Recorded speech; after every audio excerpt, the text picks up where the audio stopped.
Ya próximo a aterrizar.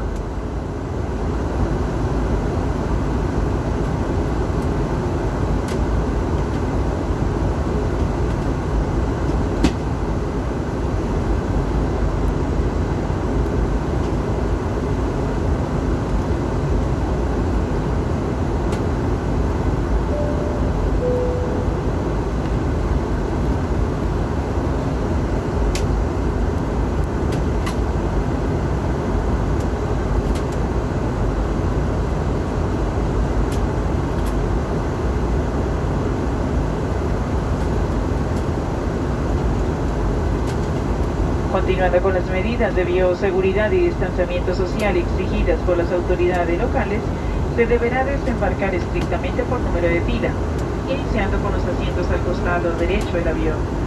Les solicitamos permanecer sentados, mantener el compartimento superior cerrado hasta que su fila sea llamada y guardar una distancia prudente con las demás personas.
Ya estamos en Bogotá. Por su seguridad, esperen sentados y con el cinturón de seguridad abrochado. No se apresuren a abrir los compartimentos hasta que el avión se haya detenido completamente, la señal del cinturón se haya apagado y su fila sea llamada para desembarcar. Recuerden mantener una distancia prudente con las demás personas. Nuestro equipo en el aeropuerto les está esperando para ayudarles en todo lo que necesiten. Antes de irse, revisen que lleven con ustedes todos sus objetos personales.